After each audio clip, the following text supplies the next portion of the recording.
selebrasyon para sa bawat isa sa atin na yung kung saan sabi nga po, yung Kapaskuhan. Pero meron din pong isang aspeto na tayo namang mga Christian, kaya nga po tayo nagpapatuloy sa ganitong gawain, ay sa sa ating Panginoon, ay ang pinaghahandaan naman natin, hindi po baga, ay yung second coming of our Christ at sa ating Panginoon. Ano? So, dito po, sabi nga po dito, how to be ready when Jesus comes. Ito po, the call to prepare is we stay dressed in readiness.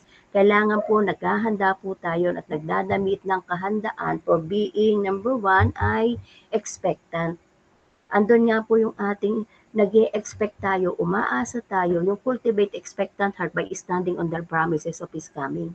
Tayo po kasi ngayon, sa mga Kristiyano na, nag-e-expect po tayo at andun nga po pinananindigan natin yung pangako na ang ating Panginoon ay dadating. Bagamat ito nga po sa ating kapanahunan, di po baga, kasi nung unang panahon nga po, ang mga tao ay talaga doon sa panahon ng unang tipan, they are expecting the Messiah at ibang kanilang ine-expect din pa.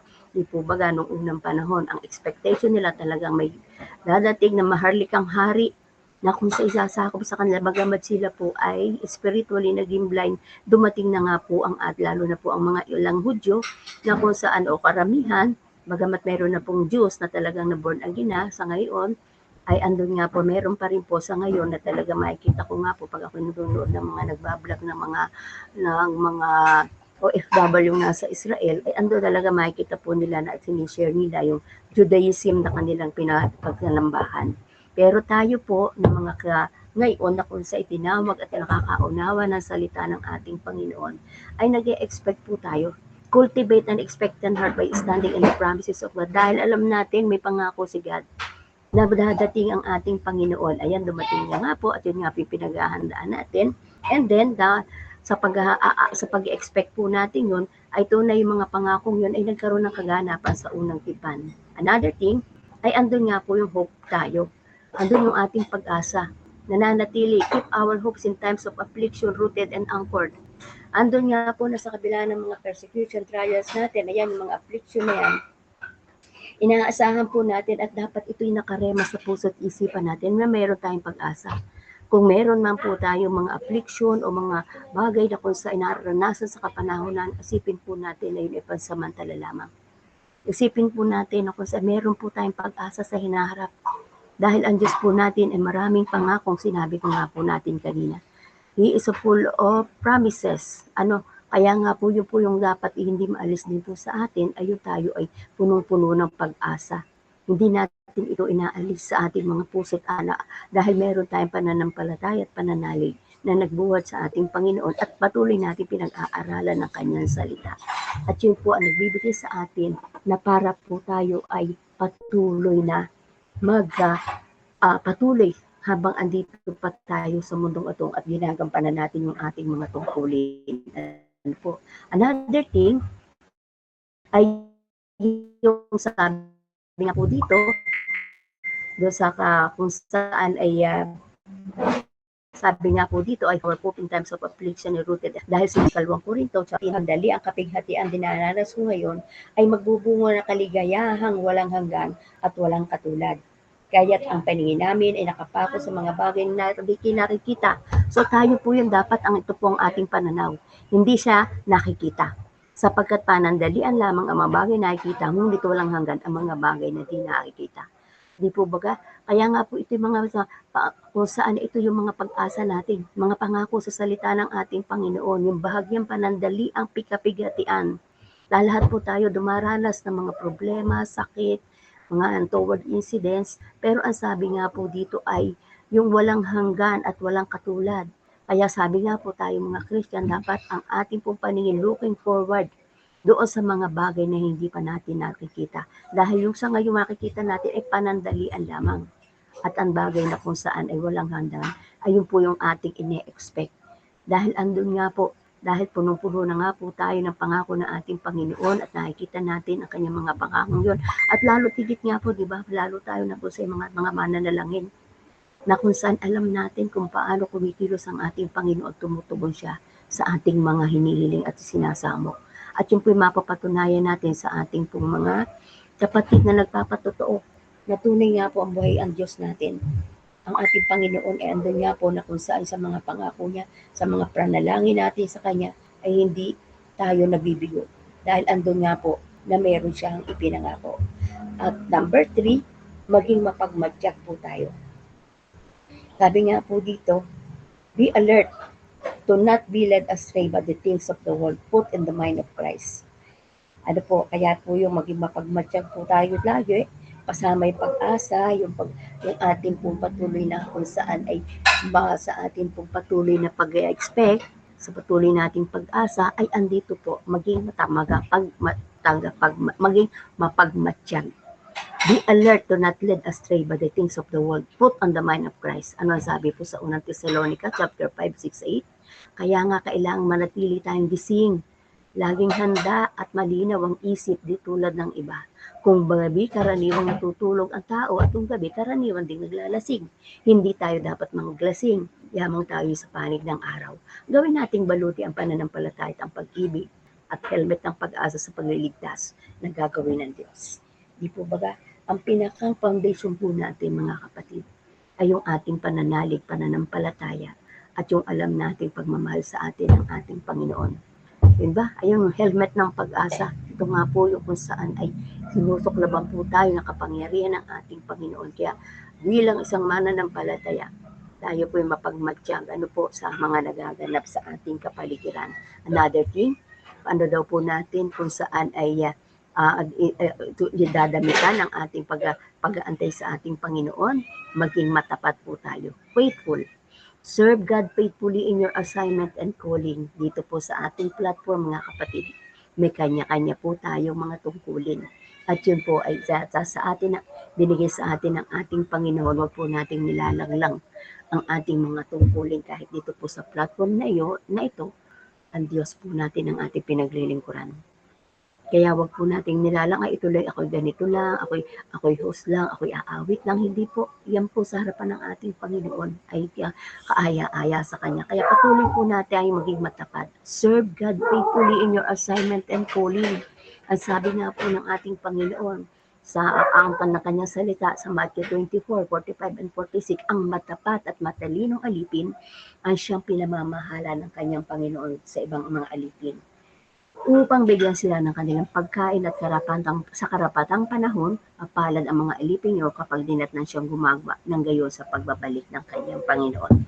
Kaya nga sabi nga po, sabi kanina, be sober, andun nga po na tayo ay lagi na kung saan maging watchful. Ano po ba yung tungkuling iniaata sa atin? Kaya nga po, hindi lang po mga pastor ang may tungkulin para sa maglingkod sa ating Panginoon. Andyan din po lahat po tayo ay may kanya-kanyang assignment and calling na dapat ginagawa po natin ng may katapangan, katatagan at may kaghalakan na kung sa'y lagi nating iisipin na ang Panginoon ang ating pinaglilingkuran at hindi ang tao.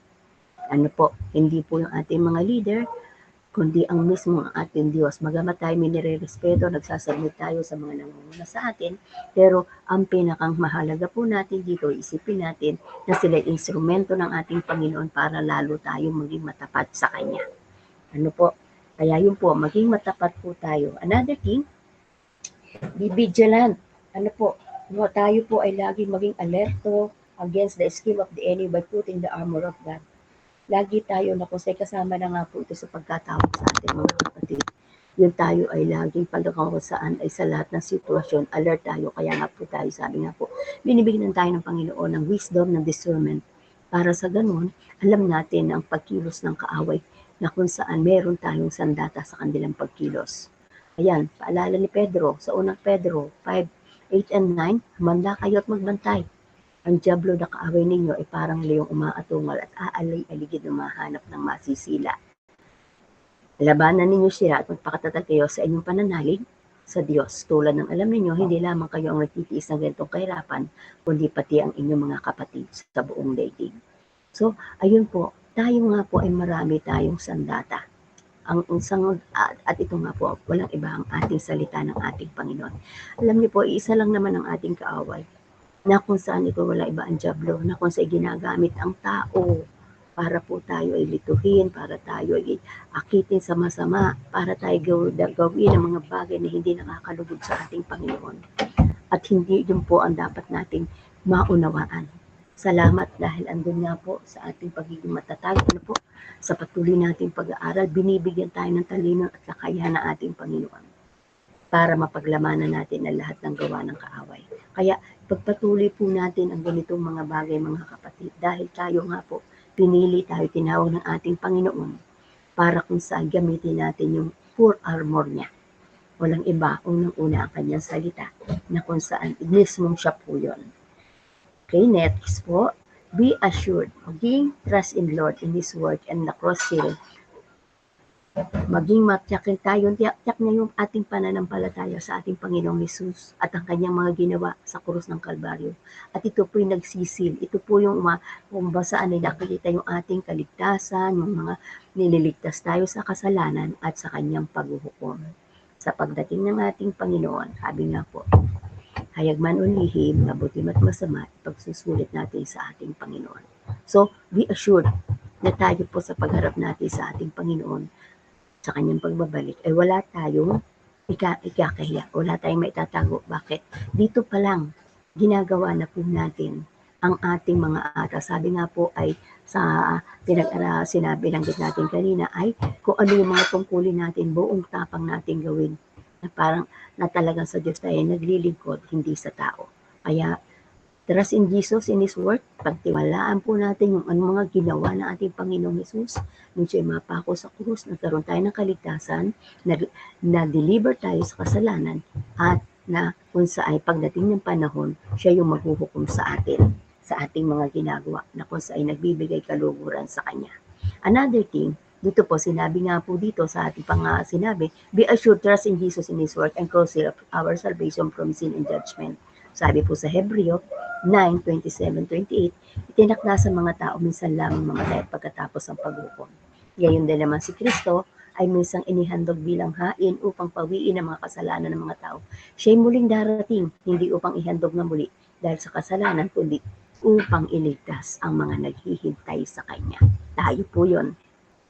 Tayo yung naghihintay sa Kanya, kaya habang inaantay po natin siya, ginagawa natin ang ating mga tungkulin, patuloy na yung ating pananalig, pananampalataya sa ating Panginoon, ay patuloy nating dinidiligan, patuloy nating inaapuyan sa pamagitan nga po ng ating panalangin, sa patuloy ng ating pag-aaral sa salita niya, sa patuloy nating paglilingkod sa Kanya. Ano po, yung ganitong fellowship meron tayo, isang bagay na kung saan makikita natin na maipagmamalaki natin sa ating Panginoon. Na kung sa atin naman po patuloy na pag-aaral, maging humble lang po tayo lagi. Lagi tayo na kung saan magpakababa.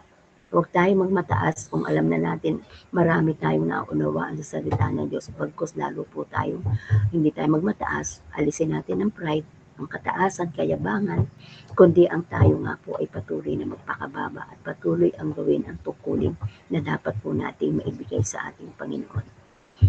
Na kung saan ito po, naalala ko lang po sa ating pong Facebook, si Ivana po baga, yung isang artista. Siya po ay giver po siya, makikita po natin sa kanyang mga vlog. Siya po ay nagpapanggap na mahirap, nagpapanggap na pangit, nagpapanggap na buntis, tapos manghingi. At minsan naman po meron siyang mga kasama din na kung saan ay kung yung kanyang magpapain ng pera, mahuhulog. Tapos pag ibinalik, halimbawa 1,000, ang nahulog at ibinalik dun sa nahulog na kaano kasabot po niya, ay may akibat na siyang bibigay na halaga para doon sa taong yun na nagmaging mabait. Alam niyo po, sabi ko nga, may pagkilala naman din siya sa ating Panginoon. Andun namin din po yung kung saan, ito nga po sa isang kulubin na kung saan, sabi nga po, binabalikan niya, binibigyan niya ng pagkain, binigyan niya ng higaan kasi nakahiga lang po sa karsada. Pero araw-araw nag-pledge siya na araw-araw niya dadala ng pagkain. At andun nga po na kung saan ay, sa mga ganong sitwasyon po ba, pero meron naman po siyang pagkakilala sa ating Panginoon. Pero hindi nga lang po, kita mo naman sa kanya na sa kanyang pagkakilala, andun nga po yung kanyang pagiging generous. Sobrang ka-generous niya. At kung siya ay magbigay, talagang hindi na kung magkano lang ang kanya ibinibigay, talagang amount na malaki ang kanya ibinibigay. So, ito po, kung sa ganong mga bagay, ano po, na kung saan sila po ay gumagawa ng mabuti. Pero sabi ko nga po, dapat mas malalim pa na kung saan makilala pa nila ang ating Panginoon. Na kung saan ay ando na ibibigay pa nila yung the best na kung saan may pagkakilala sa ating Panginoon. Ilan po yung mga vloggers na nakakita ko po yung ganun. Okay, sabihin po natin, kasi doon po sila kumikita kasi milyon ang kanilang mga supporter, milyon ang doon po sila sumusweldo at ang kapalit naman nun ay yung talaga nagbibigay, nagiging generous po sila. Pero meron naman po talaga na pag yung mga nagbablog na kung saan nakikita ko sa pag nagpasalamat sa kanila, ay hindi po wag po, una sa Diyos po kayo magpasalamat. At doon po, na kung saan kami instrumento lang sinasabi ng mga nakapapakanood ko. Sabi ko, Lord, salamat kasi meron silang pagkakilala sa iyo. Salamat bukod sa pinagpala mo talaga sila sa mga lahat ng bagay dito sa materialit sa mundo, ay talagang may pagkakilala sila sa inyo. So, yun po, isang bagay na nakakatuwang makita po na ang ating kapwa ay gano'n. Ano po? So, next po, ito po, the prophecy of coming Messiah. Makita po natin na kung sa unang panahon pa lamang po ay talagang ipinakita na, ipinihula na dadating ang ating tagapagligtas. Sa number 1, He will be born by a virgin. Sinabi nga po yun sa Isaiah 7:14. Kaya nga't ang Panginoon na rin ang magbibigay ng palatandaan, maglilihi ang isang dalaga at manganganak na lalaki at ito'y tatawaging Emmanuel. So ito po, mga hula kung sa pagdating ng ating tagapagligtas sa unang tipan. At yun nga po is nihula ni Isaiah. Si Isaiah nga po, si Micah, sino pa po baga ang mga nanghula sa unang tipan na kung saan ay talagang pinakita nila at yun nga po yung nagkaroon ng kaganapan sa unang tipan. So, ito po yung mga hula. Another thing ay yung pong he will be a wonderful child. Magiging dakilang anak. Sabi nga po dito sa Isaiah 9:6 and 7, sapagkat ipanganganak sa sanggol na lalaki at siyang mamamahala sa atin, siya ang kahanga-hanga tagapayo at makapangyarihan Diyos walang hanggang Ama, ang prinsipe ng kapayapaan. So, ito po, kung paano may mga hula sa unang tipan, nagkaroon ng kaganapan sa unang tipan. At ito po, sa mga hulang yon, kasama po tayo sa nabibiyayaan, ano po. At yung po mga hula pa sa darating na panahon, huwag po nating pag-alinlanganan ang mga napag-aaralan nating salita ng ating Panginoon, yung kanyang mga pangako, mga hula, ay ating pong hapang-hawakan. Dahil ka po, maaunawaan natin yung kung tayo nga po ay laging nag-aapoy ang ating relasyon sa ating Panginoon, panalangin, at higit sa lahat, yung pag-aaral ng kanyang salita. Another thing, He will be in the family of David. Isaiah 11:1, ang paghahari ng angka ni David ay nalagot na parang punong kahoy na naputol, ngunit sa lahi niya lilitaw ang isang hari, tulad ng supling mula sa isang tuod. Kung di ba, yung makita natin, sa line, sa mga remnant po ni Haring David, doon po ipinangako na kung saan magmumula ang kung saan ay ang magiging hari ng mga hari at Panginoon ng mga Panginoon. At yun nga po ay nagkaroon ng kaganapan sa bawat isa sa atin. Ano po? Another thing, He will suffer on our behalf. Ayan. Ito po yung mga hula noong unang panahon. At andun nga po nagkaroon ng dalawang dual nature of Messiah, both humble servant and powerful king. Ang unang pagdating ng ating Panginoon as a lamb, parang isang tupa. Sabi nga po ng Isaiah 53:4, tiniis niya ang hirap na dapat tayo ang magbata. Gayon din ang kirot na tayo sana ang lumasap. Akala natin dinanay siya parusa sa kanya ng Diyos. Ayan, sa pagdating ng ating Panginoon, siya nga po ay isang kung saan ay mababa at andun nga po ang kanyang kababaang loob ay pinakita nga po dito sa atin na He will suffer. Ano, siya yung nagtiis ng hirap na dapat tayo ang magbata. Dual nature, dalawa ang naging kung saan ang pagdating na ito na ating Panginoon, isang humble servant and a powerful king. Tiniis niya ang hirap na dapat tayo ang magbata at alam naman natin kung paano siya nabayubay sa krus pagdating na sa unang tipan. Another thing, ito po yung sa unang coming nga po ng ating Panginoon ay He suffered on behalf at andun nga po yung first coming as a lamb, dumating siya bilang isang handog na kung saan ay parang tupa na kung saan ay andun nga yung kanya tinis sa lahat ng hirap at pasakit para sa atin. And then, the second coming as a victorious lion and reign and judge. At dito po, ito yung ating inaantay na ganap at tunay na magaganap pagdating ng panahon. Kaya sinabi sa akin ng isa sa matatanda, sabi po sa Pahayag chapter 5 verse 5, huwag kayong manangis, tingnan ninyo, ang leon mula sa lahi ng Huda, ang anak ni David, ang siyang nagtagumpay at may karapatang sumira sa 7 tatak magbukas ng kasalutang nalulun. Makita po natin, ito po yung mga hula na kung sa dito po sa Pahayag 5 dadating at tunay na magaganap. Kaya ito po sa panahong ating ito na tayo po ay inaalala natin, gugunitaan natin ang pagsilang ng ating Panginoon. Na kung sa pagsilang niya, paggunitaan na lamang yun, pero ang inaasahan natin yung sa niya second coming. At yun po yung inaantay natin. At tunay na nga ito po ay magkakaroon ng kaganapan.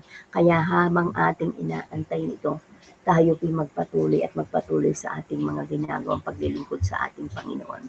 So ano po ba yung pagkakaiba? Contrasting coming, the first coming as a humble Savior, dumating ang ating Panginoon bilang isang at tagapagligtas, the Messiah come in humility, may isang pag nagpapakababa as a baby born to a virgin, fulfilling prophecy of a suffering servant. Siya po ay nung unang dumating bilang isang anak, sinilang na isang birhen, ay nagkaroon ng kaganapan bilang isang lingkod na maghihirap para sa atin. Ang kanyang kaluwalhatian, His glory was veiled, yung kanyang kaluwalhatian ay natuktan, and He came to save, not to condemn. Naparito siya, nung unang pagparito niya, para po tayo iligtas, hindi para tayo ay condemn o itakwil. Naparito ang unang pagparito, itong pagunita nga po natin ito sa Kapaskuhang ito, ay upang makita natin siya po bilang isang anak na kung saan nagkaroon ng kaganapan ang mga hula sa kanya as a suffering servant, pero ang kanyang kaluwalhatian ay nabalot na kung sa isa pamamagitan, na kung sa tayo yung kung saan pinag-alaya niya to save, not to condemn. Tayo po yun, nakaranas ang biyayang ito. Ang kaligtasan mo ipinagkaloob po sa atin mga kapatid ng ating Panginoon. Ito baga. At ito nga po, sabi nga po, another thing ng kanyang second coming, He will return in glory, visible to every eyes. At yun po yung ating dadating na Kristo, nakakita natin ng mukhaan. He will come to execute judgment, hatulan ang mga hindi naniwala, nanampalataya sa Kanya, and bring His kingdom to its consumption. Alalahanin po natin mga kapatid, pagbalik po natin Panginoon ay hindi na po tayo as a Savior siya, kundi isa ng hukom. At doon nga po, kung paano siya naging humble, paano siya nagpakababa, nung siya ay unang pagdating niya, pagbalik po niya, isa na siyang hukom. Kaya nga po, andito po, tayo po lahat ay tunay na hinahasa, tunay na tayo tinitrain, tunay na tayo ipinaghahanda na ating Panginoon sa kanyang pagbabalik. At isang bagay na kung saan ay makita po sa atin, tayo'y habang andito pa sa lupa, dumaranas ng paghihirap, dumararap ng sakit, dumadanas ng kawalan, pero lahat ng pong yan ay hindi maikukumpara kung paano sa pagdating ng ating Panginoon ay dapat tayo maging handa at matanggap po natin yung biyaya para po sa bumula sa ating Panginoon. Ano po ang consequences na magaganap bilang tayo sa mananampalataya?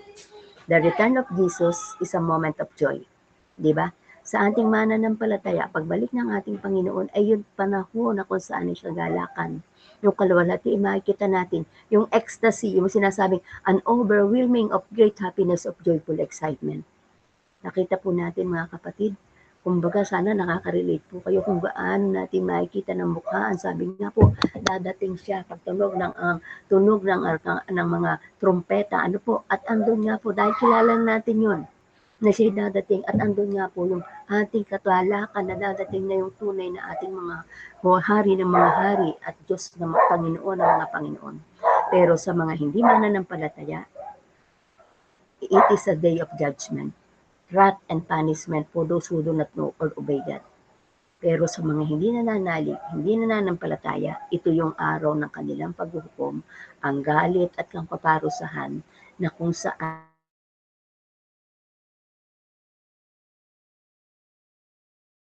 nakapakubuti ng ating Panginoon mga kapatid dahil pinibigay niya sa atin ang karunungan sa ganitong mga pagkakataon. Tayo dapat ay patuloy na huwag tayong magsawa, lalo na sa mga ganitong gawain na meron tayo mga kapatid. Patuloy nating yakapin, patuloy tayong mag-alab, patuloy nating pag-apuyin ang ating pakikipagniig sa ating Panginoon. Dahil andun nga po yung ecstasy, sabi, overwhelming feeling of great happiness and joyful excitement, di ba?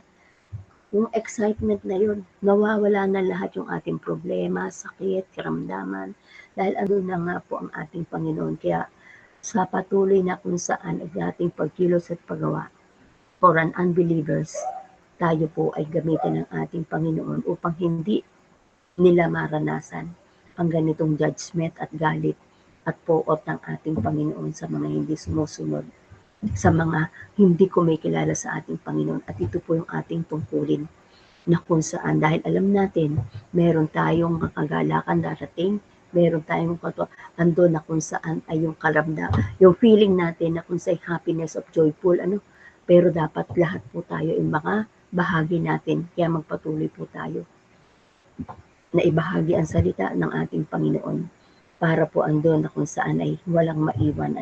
At sa ating pong conclusion, mga kapatid, let's make sure we are ready to meet the Lord. Obey Him and continue to do His will. Magpatuloy at magpatuloy po tayo sa ating pagdating ng ating Panginoon, na kung saan ay patuloy nating sundin ang kanyang kalooban at gampanan natin ang mga tungkuling nakaatang sa atin. Huwag po nating pagsawaan at patuloy tayo maging masigasig at maging masipag sa ating ginagawang ito para sa ating Panginoon. Hallelujah! Purihin po ating Panginoon.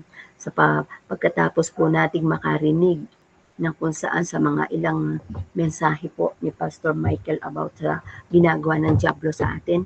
Pero dito po mga kapatid, ito po yung kung saan asahin po natin na ang pagdating ng ating Panginoon ay kasama po tayo. Basta patuloy lang tayong susunod, magpapatuloy sa kanyang gawain na kung sa anong kalooban sa bawat isa sa atin. Ano nga sinabi kanina?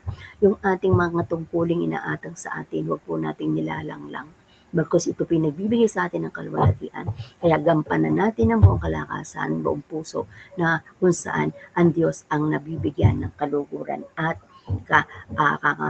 andun yung napapangiti natin siya at yung kanyang patuloy na pagbibigay sa atin ng biyaya at pagpapala ay atin pong makakamit. Dahil ang Diyos po natin buhay, hindi siya sinungaling.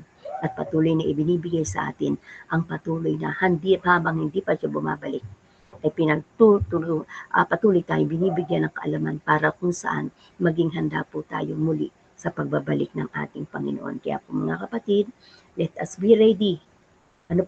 Be ready sa ating pong pagdating ng ating Panginoon. At habang tayo naghahanda, patuloy po tayong maglingkod at patuloy nating ibahagi ang salita ng ating Panginoon at para sa kanyang ikaluwalhatian. Tayo po yung manalangin. Dakilang Diyos, maraming salamat po. Tunay nga po, Ama, na kami nga po, O Diyos, itong ginagawa namin ay patuloy ka nagpapaalala sa amin na ikaw nga po, O Diyos, ay babalik na muli ng mukhaan. Pero sa panahong ito, ang tao nga po ay patuloy na kung saan ay ang iba ang kanilang pangunawa, kung saan ay andun nga po na sila ang mga tao na kung saan ay walang malalim na relasyon, andun nakatutok lang sila sa mga kung saan ay pansamantala. Pero ito, yung muli mong pagbabalik, Lord, ito nga po, O Diyos, ay mapagtuunan din ang pansin ng mga tao. Kaya gamitin mo kami na makapagbahagi ng iyong mga salita sa mga taong wala pang kipagkilala sa iyo. Lord, salamat po sa iyong papuri, pagsambat kaluwalhatian. Sa pangalan ni Jesus, Amen and Amen.